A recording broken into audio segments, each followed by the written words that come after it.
Hello అండి అందరికీ welcome back to my channel. ఈరోజు మనం బెంగళూరుకి 70 కిలోమీటర్స్ దూరంలోను, అలాగే చిక్కబల్లాపూర్కి 9 కిలోమీటర్స్ దూరంలోనూ ఉన్న ఈషా ఫౌండేషన్కి వెళ్తున్నాం. బెంగళూరు నుంచి ఈషా ఫౌండేషన్ని చేరుకోవడం ఎలా? అసలు ఎంత టైం పడుతుంది? ఇక్కడికి వెళ్ళడానికి బెస్ట్ టైమింగ్ అంటూ ఏమైనా ఉంటుందా? ఇంతకీ ఈ foundation open and closing timings ఏంటి? ఇలా ఈషా ఫౌండేషన్కి సంబంధించిన పూర్తి వివరాలు ఈ వీడియోలో ఇవ్వడం జరుగుతుంది. వీడియోని ఎక్కడ స్కిప్ చేయకుండా లాస్ట్ వరకు చూడండి. వీడియో మీకు నచ్చితే ప్లీజ్ లైక్ చేయండి. అలాగే మన ఛానల్ని ఫస్ట్ టైం చూస్తున్నట్లయితే ప్లీజ్ సబ్స్క్రైబ్ చేసుకోండి. మనం బెంగళూరు నుంచి ఈషా ఫౌండేషన్కి బస్సులో వెళ్ళాలి అనుకుంటే మెజెస్టిక్లో బస్సెస్ అవైలబుల్గా ఉంటాయి. అవి నాన్ ఏసీ బస్సెస్ ఉంటాయి, అలాగే ఏసీ బస్సెస్ కూడా అవైలబుల్గా ఉంటాయి. సో మనం మెజెస్టిక్ వెళ్ళి అక్కడి నుంచి మనం చిక్కబల్లాపూర్ అయితే వెళ్ళొచ్చు. అలా కాకుండా రైల్లో వెళ్ళాలి అనుకుంటే మనకి కేఎస్ఆర్ రైల్వే స్టేషన్లో ట్రైన్స్ అవైలబుల్గా ఉంటాయి.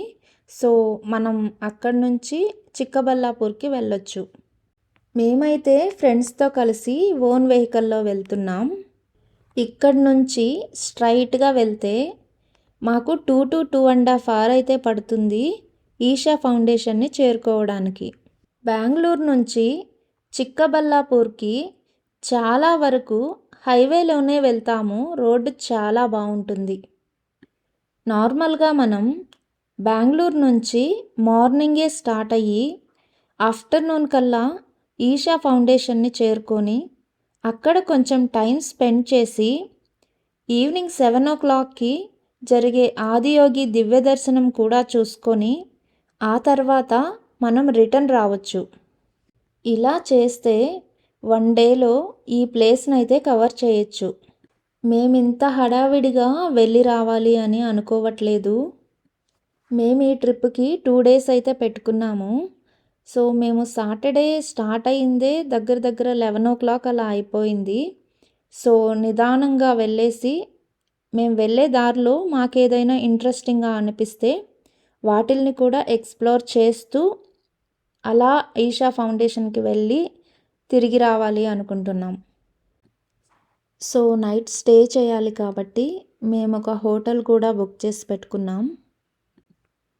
యాక్చువల్గా ఈరోజు ప్లాన్ ఏంటి అంటే ఈవినింగ్ 4 వరకు చిక్కబల్లాపూర్ ఎక్స్ప్లోర్ చేసి తర్వాత హోటల్కి వెళ్ళేసి ఫ్రెష్ అయ్యి నైట్ ఆదియోగి దివ్య దర్శనం అంటే లేజర్ షో జరుగుతుంది. సో దానికి వెళ్ళేసి చూసి మళ్ళీ రిటర్న్ అయిపోవాలి. అండ్ నెక్స్ట్ డే మార్నింగ్ అంటే సండే మార్నింగ్ మళ్ళీ ఆదియోగి స్టాచ్యూ దగ్గరికి వెళ్ళి అక్కడ కొంచెం టైం స్పెండ్ చేసి ఇంకా బెంగళూరుకి రిటర్న్ వచ్చేయాలి. ఇంకొక విషయం ఏంటంటే ఈషా ఫౌండేషన్కి నంది హిల్స్ చాలా దగ్గరలో ఉంది. జస్ట్ 17 kilometers దూరం అంతే. సో ఒకవేళ మనం అంతా కరెక్ట్గా ప్లాన్ చేసుకొని వెళ్తే అర్లీ మార్నింగ్ నంది హిల్స్కి కూడా వెళ్ళొచ్చు. కానీ మాకైతే ఇప్పుడు కుదరట్లేదు. సో మీరెవరైనా రావాలి అనుకుంటే కరెక్ట్గా టైమింగ్స్ అంతా ప్లాన్ చేసుకొని రండి.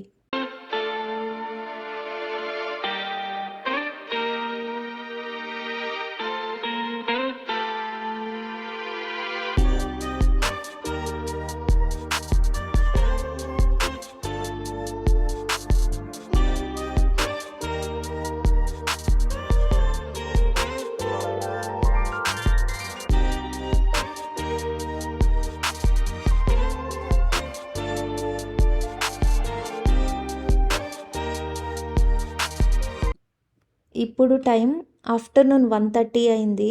సో మేము లంచ్ చేసేసి వెళ్దాము అని ఇక్కడ ఒక రెస్టారెంట్ దగ్గర అయితే ఆగాము.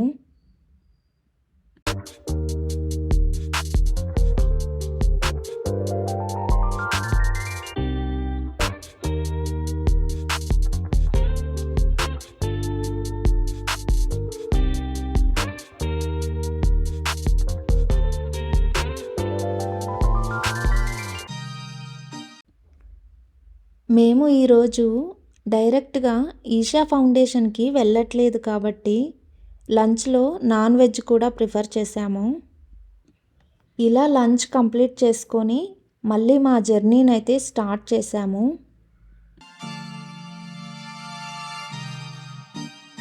మనం హైవే ఎక్కినప్పటి నుంచి ఒకవైపు రకరకాల పూల తోటలు, ఇంకా పళ్ళ తోటలు, ఇంకొక వైపు మన వెంటే వస్తున్నట్టు కనిపించే ఎత్తైన కొండలు, వీటితో మన జర్నీ చాలా ఆహ్లాదకరంగా సాగుతుంది.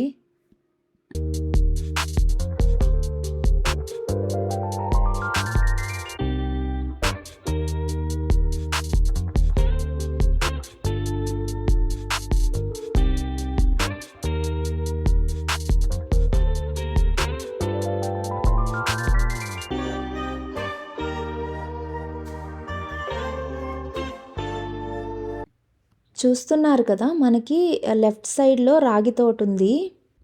కర్ణాటకలో ఎక్కువగా రాగి ముద్ద తింటారు కాబట్టి వీళ్ళు రాగులు కూడా పండిస్తారు. అలాగే దాని పక్కనే ద్రాక్ష తోట కూడా ఉంది చూడండి.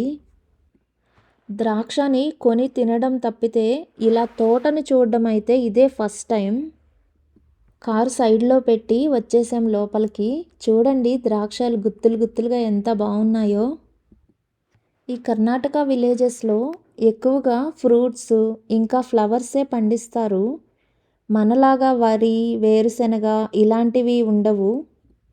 మన సైడు ఈ పళ్ళ తోటలు ఉండవు కాబట్టి ఇక్కడ చూసిన వెంటనే కొంచెం ఎగ్జైట్ అవుతాము.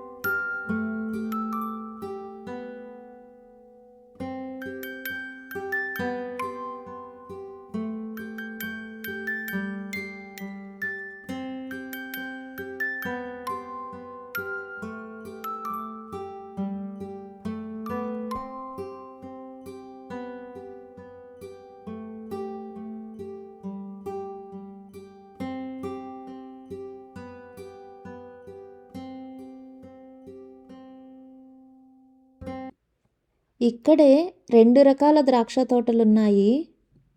ఇందులో ఒకటేమో ద్రాక్ష కొంచెం చిన్నగా ఉంటే ఇంకొకటి పొడవు ద్రాక్ష అన్నమాట. ఈ ద్రాక్ష తోటకి పక్కనే చామంతి తోట కూడా ఉంది. అక్కడికి వెళ్దాం రండి. వావ్, బ్యూటిఫుల్, చాలా బాగుంది. ఈ విలేజెస్ నుంచే చామంతి పూలు, గులాబీ పూలు ఇవన్నీ కూడా బెంగళూరుకి పంపిస్తారనుకుంటాను.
అక్కడి నుంచి పక్కనే ఉన్న గులాబీ తోటకొచ్చాము. ఈ తోటలో పూలు చాలా వరకు కోసేసున్నారంట. సో ఎక్కువగా మొగ్గలనే చూడొచ్చు. ఇవన్నీ కూడా చిట్టి గులాబీలు. దీని పక్కనే బంతి తోట కూడా ఉంది. కాకపోతే మేము ఇప్పటికే చాలా టైం స్పెండ్ చేశాము. టైం కూడా ఈవినింగ్ 4 o'clock అయిపోతుంది. మేమైతే హోటల్కి దగ్గరలోనే ఉన్నాము. కాకపోతే మేము వెళ్ళి ఫ్రెష్ అయ్యి మళ్ళీ ఆదియోగి దివ్య దర్శనానికి వెళ్ళాలి. సో మా హోటల్ నుంచి ఈషా ఫౌండేషన్కి 7 కిలోమీటర్స్ ఉంటుంది. ఆ 7 కిలోమీటర్స్ కూడా వీకెండ్ కాబట్టి ఫుల్ ట్రాఫిక్ ఉంటుంది అనుకుంటున్నాము. ఇలాంటి ప్లేసెస్లో టైం స్పెండ్ చేయాలి అంటే రేపు కూడా ఇక్కడే ఉంటాం కాబట్టి మళ్ళీ రావచ్చు. కానీ ఆదియోగి లైట్ షోకి ఇన్ టైంలో వెళ్ళకపోతే చాలా డిసప్పాయింట్ అవ్వాల్సి వస్తుంది. అందుకే మేము ఇక్కడి నుంచి బయలుదేరుతున్నాము.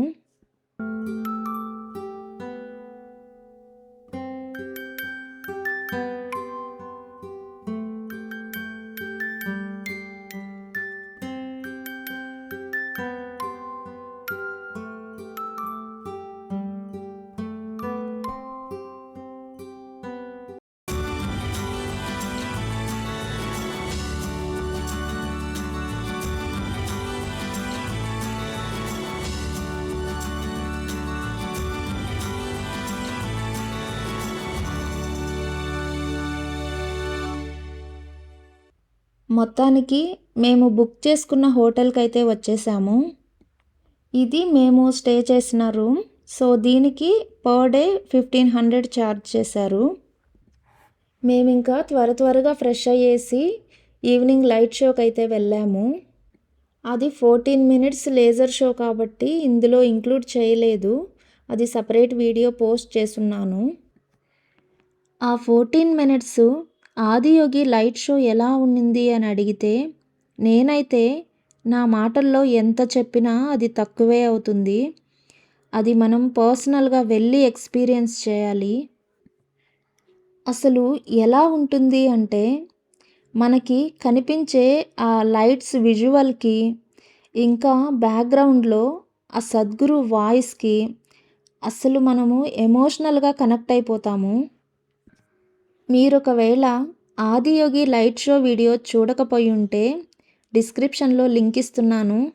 తప్పకుండా చూడండి, మీరే ఎక్స్పీరియన్స్ చేసినట్లు అనిపిస్తుంది. ఇకపోతే నెక్స్ట్ డే మార్నింగ్ బ్రేక్ఫాస్ట్ చేసుకొని రూమ్ చెక్అవుట్ చేసేసి ఈషా ఫౌండేషన్కి వెళ్తున్నాము. మా హోటల్ నుంచి 7 కిలోమీటర్స్ వెళ్ళాలి అని చెప్పాను కదా. ఇప్పుడు మార్నింగ్ కాబట్టి అంత క్రౌడ్ అయితే ఏమీ లేదు.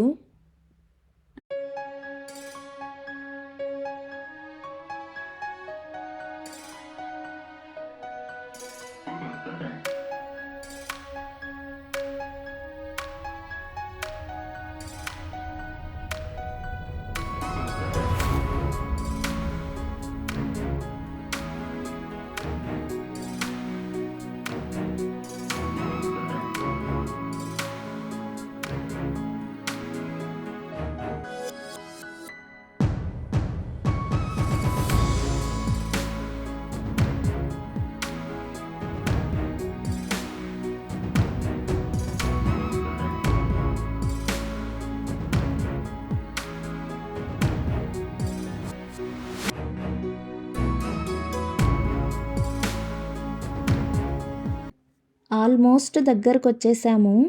ఈషా ఫౌండేషన్కి వెళ్ళే రూట్ అయితే చాలా బాగుంది.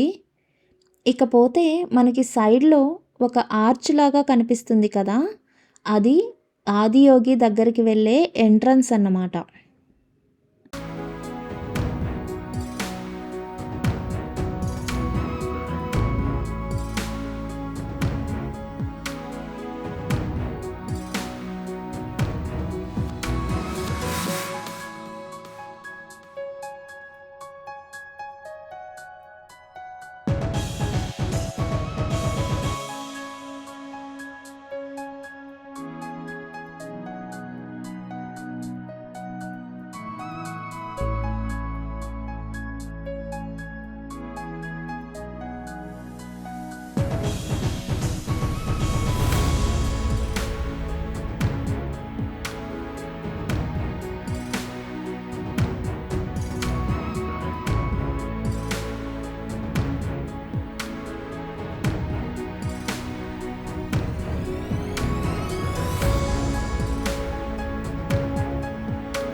ఇక్కడ గమనించారా?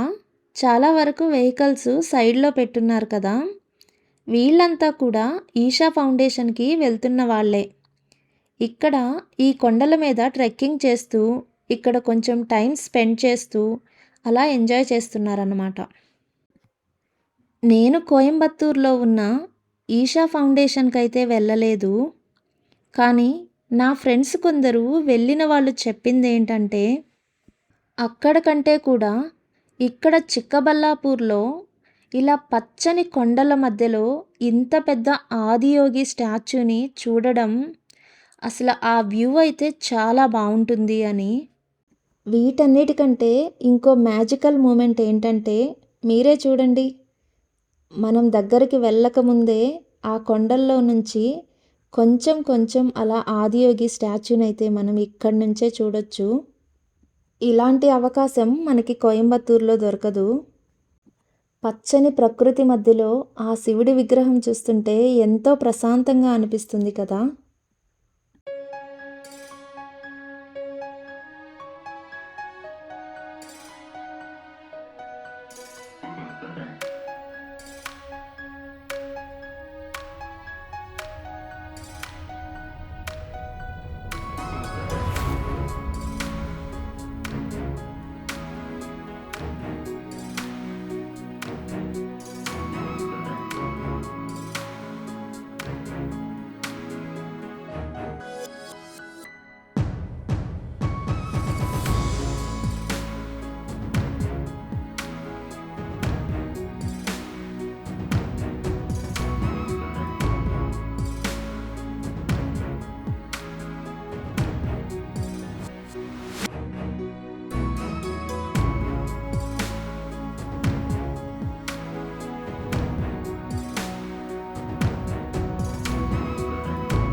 మనం ఆదియోగి స్టాచ్యూ దగ్గరకొచ్చేసాము.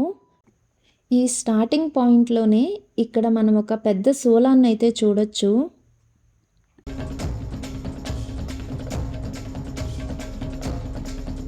ఇక్కడి నుంచే పార్కింగ్‌కి కూడా డైవర్ట్ చేస్తారు. ఈ ఆదియోగి స్టాచ్యూని చూడడానికి వచ్చిన వాళ్ళకి ఎంట్రీ ఫీ అంటూ ఏమీ ఉండదు. కానీ వెహికల్ పార్కింగ్ ఛార్జెస్ మాత్రం చేస్తారు. మా దగ్గర 50 రూపీస్ ఛార్జ్ చేశారు. ఇక్కడ పార్కింగ్ ఏరియా చాలా పెద్దది. ఎన్ని వెహికల్స్ వచ్చినా కూడా ఇబ్బంది పడాల్సిన అవసరమే ఉండదు. ఇక్కడే నాగమండపం కూడా ఉంటుందంట. మాకు కారు పార్కింగ్ ఇంకొంచెం ముందుకెళ్ళి చేయాల్సి వచ్చింది కాబట్టి ఫస్ట్ మేము ఆదియోగి స్టాచ్యూ దగ్గరకైతే వెళ్తున్నాము. వెహికల్ పార్క్ చేసిన దగ్గర నుంచి ఒక 5 మినిట్స్ అయితే మనం వాక్ చేసుకుంటూ రావాలి.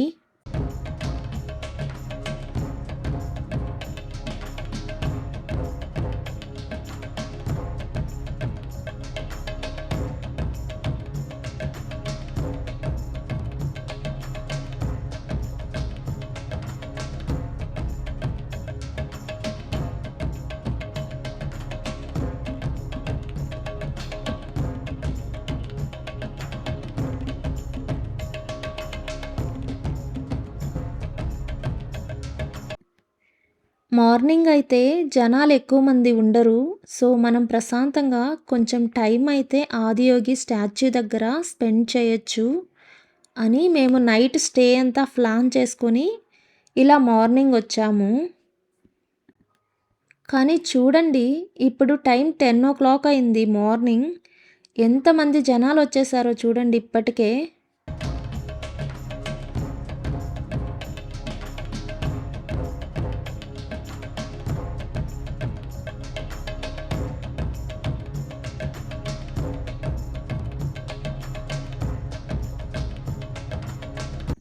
అలాగే ఈ ప్లేస్ చూడండి ఎంత స్పేషియస్గా ఉందో.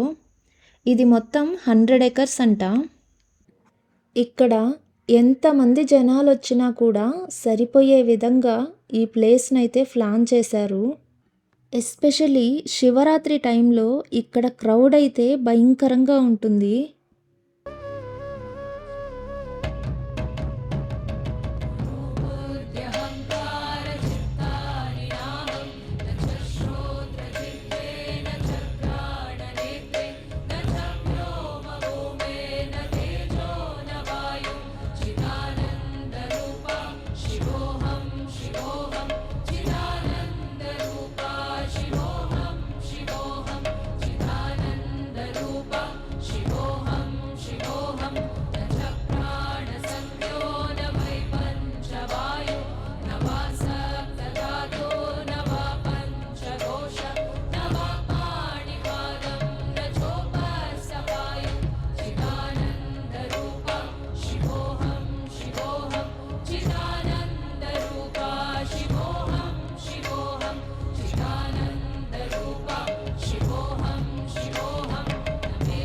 మేమైతే ఆదియోగి స్టాచ్యూ దగ్గరకు వచ్చేసాము. ఆదియోగి అంటే ఆ శివుడే మొదటి యోగి అని అర్థం. కోయంబత్తూరులో ఏ విధంగా అయితే 112 ఫీట్ ఆదియోగి స్టాచ్యూని నిర్మించారో అదేవిధంగా చిక్కబల్లాపురాలో కూడా 112 ఫీట్ ఆదియోగి స్టాచ్యూని నిర్మించడం అయితే జరిగింది.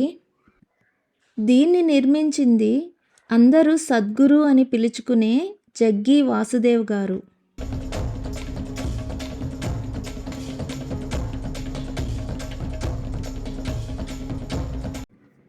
ఈ ఆదియోగి స్టాచ్యూ చుట్టూ పచ్చని కొండలతో ఎంత బాగుందో చూడండి.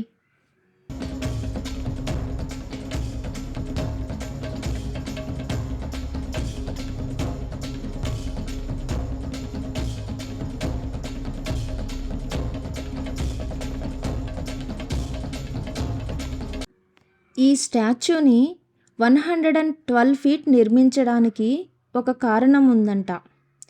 యోగశాస్త్రంలో మోక్షాన్ని పొందడానికి 112 మార్గాలున్నాయంట. అలాగే మానవ శరీరంలో 112 చక్రాలుంటాయంట. దీనికి సింబాలిక్గా ఈ స్టాచ్యూని 112 అడుగులు నిర్మించారు. ఈ టెంపుల్ అట్మాస్ఫియర్ అయితే చాలా పీస్ఫుల్గా ఉంది. మన ముందు ఇంత పెద్ద శివుడి విగ్రహం చూస్తుంటే మనకొచ్చే చిన్న చిన్న కష్టాలు, నష్టాలు ఇవన్నీ కూడా నథింగ్ అనిపిస్తుంది కదా.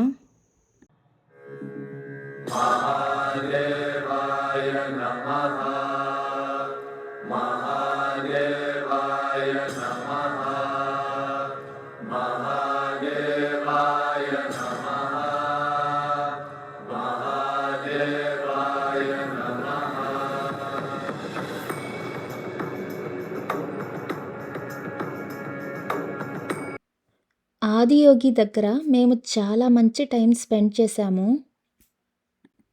ఈ స్టాచ్యూకి ముందు కనిపిస్తున్న మండపంలో యోగేశ్వర లింగం ఉంది. పదండి అక్కడికి వెళ్ళి దర్శించుకుందాం.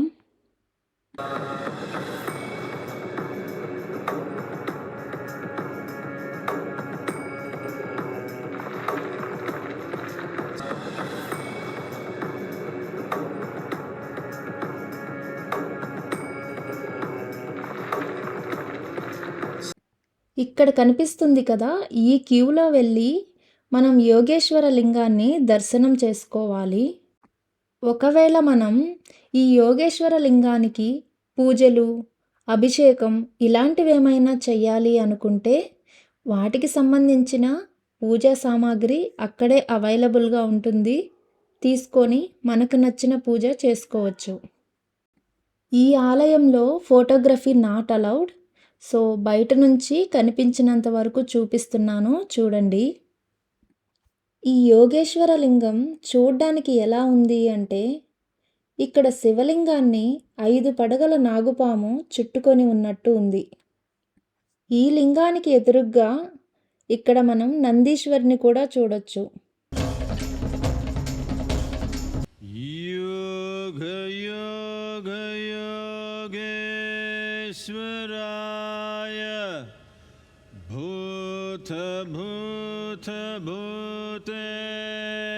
भूतभूतभूतेश्वराय शिव शिव सर्वेश्वराय. ఇక్కడ మేము చాలా టైమే స్పెండ్ చేశాము. ఇంకా మేము బెంగుళూరుకి రిటర్న్ అవుతున్నాం.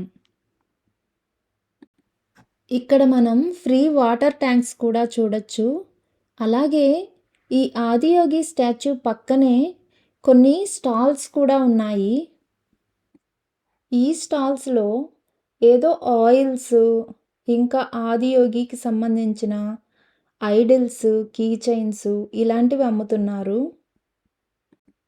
పార్కింగ్ ఏరియా నుంచి ఒక 5 to 10 మినిట్స్ ముందుకొస్తే మనం ఈ షాపింగ్ అయితే చూడొచ్చు.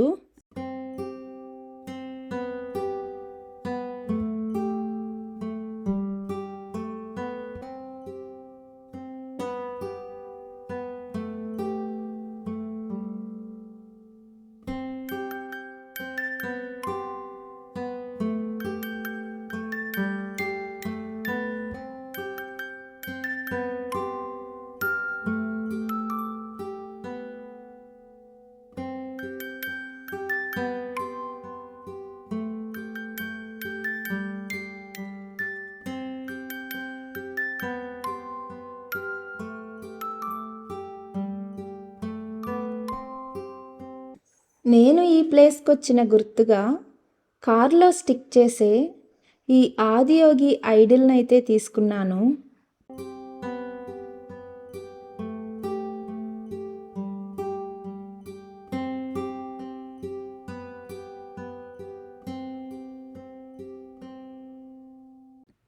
అక్కడి నుంచి రిటర్న్ వస్తున్న మాకు ఈ హనీ ఫామ్ కనిపించింది. ఇక్కడ వీళ్ళు హనీ ఫార్మింగ్ చేస్తున్నారు. అంటే ఈ బాక్సెస్‌లో అంతా తేనె పెట్టెలున్నాయంట. ఈ తేనె పెట్టెల నుంచి తీసిన తేనె వాళ్ళు బాటిల్స్ లెక్కన అమ్ముతున్నారు. కానీ తేనె కొంచెం కాస్ట్లీగానే ఉంది. బట్ నేను ఈ ప్రాసెస్ చూడడం అయితే ఇదే మొదటిసారి.